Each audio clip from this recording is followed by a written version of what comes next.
Sir इसको थोड़ा सा मजीद एक्सप्लेन करें। मतलब मुझे विल पावर में थोड़ी सी कंफ्यूजन होती है।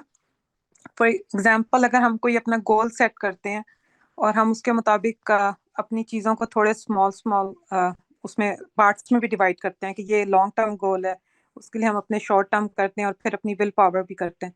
लेकिन कुछ सिचुएशन, कुछ इंसिडेंट ऐसे आते हैं कि आप अपनी उस विल पावर से बड़े अवेयर होते हो कि मैंने यहाँ पे ये गोल मेरा ये है तो मैंने ये करना है, लेकिन आप लूज कर जाते हो उस चीज़ को। और जब वो हो जाता है तो फिर आपको याद आता है कि ओहो, ठीक। कि ये तो मेरी विल पावर जो मैंने इस्तेमाल की नहीं, और मतलब एकदम रिएक्शन आ गया।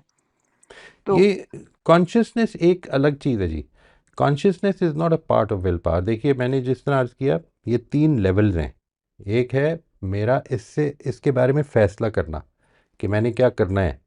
दूसरा ये है कि मेरा इसके बारे में कॉन्शियस हो जाना कि ये वो टाइम है कि जिस वक्त मुझे ऐसा करना है। और तीसरा ये कि अब जो कुछ मैंने डिसाइड किया है कि मैंने ऐसा करना है वो मैं कर गुजरूं।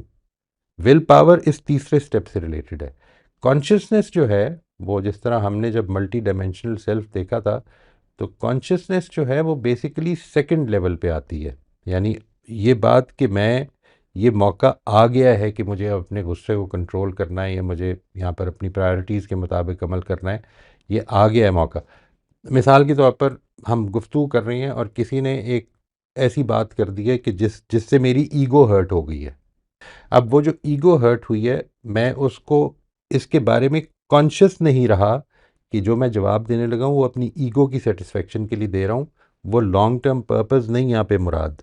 तो ये कॉन्शियसनेस की कमी है। लेकिन एक सूरत ये हो सकती है कि मुझे अंदर से ये मालूम हो गया कि I don't need to answer this question और this comment, I don't need to comment on this comment, लेकिन मैं रोक नहीं पाया अपने आप को। ये विल पावर की कमी है। ये बात वाज़ेह हो गई जी? पहले तो ये बताइए, जी, फिर उसके बाद अगर मज़ीद कोई बात हो तो। ये बात जी, वाज़ेह हो गई? हाँ, कि अगर मैं रुक नहीं सकी तो वो मेरी विल पावर है उस वक्त। राइट। आप कॉन्शियस हो तो गए कि रुक जाना चाहिए, लेकिन रुक नहीं पाए।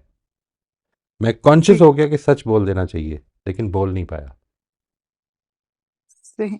तो सर फिर वो क्या रीजन है कि विल पावर वहां पे क्यों इस तरह हुई? There can be many reasons for that जी। उसके उसकी कुछ रीजंस तो हम इसको देखेंगे इंशाल्लाह आइंदा। लेकिन जनरली मैं आपसे अर्ज़ करता हूँ, कुछ हमारे बिलीव्स होते हैं और वो उसमें रुकावट डाल रहे होते हैं। यानी कुछ हमारी खुद ज़िंदगी में हम कुछ बिलीव्स अडॉप्ट कर लेते हैं ना। मिसाल के तौर पर ये बात कि अगर मैंने ये बोल दिया तो ये लोग जो हैं ये समझेंगे, मिसाल के तौर पर। ठीक है। तो वो जो बिलीफ हमने बना ली है, या मुझे वो अनकूथ समझेंगे, वो मुझे एक रूड आदमी समझेंगे। जो वो बिलीफ मैंने बना लिया है, वो असल में कई दफ़ा एक्यूरेट नहीं होता, कई दफ़ा 100% एक्यूरेट नहीं होता, और कई दफ़ा बिल्कुल ही गलत होता है। तो इन चीज़ों को, लेकिन वो हमारा बिलीफ होता है। ये हम जिस वक्त अभी कॉग्निटिव डिस्टॉर्शंस में आएंगे, तो ये इंशाल्लाह अगले 2 हफ्ते के बाद हमारा ये टॉपिक नया शुरू होगा ना, कॉग्निटिव डिस्टॉर्शंस का, तो उसमें हम कुछ कोर बिलीफ्स देखेंगे। वही कोर बिलीफ्स नहीं है, और भी हो सकते हैं।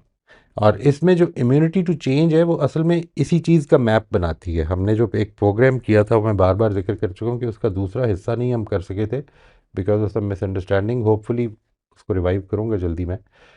लेकिन वो एक रेगुलर बेसिस पे करते रहने का प्रोग्राम है।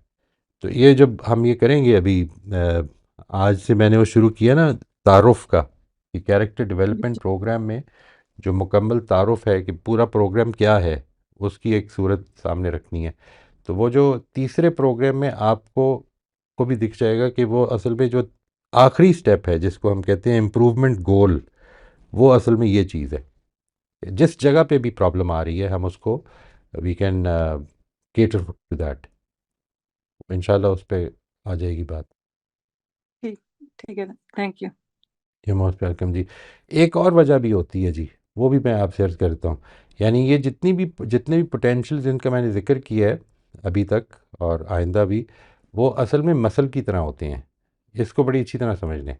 जितना आप यूज़ करेंगे उतना ही वो स्ट्रांग होंगे, और अगर आप यूज़ नहीं करेंगे तो उनकी स्ट्रेंथ वीक होनी शुरू हो जाएगी। Thank you sir. Most welcome जी। सर विल पावर जो है वो जिद या स्टबननेस भी समबडी कैन से दैट। उसको आप रिसीव कर सकते हैं।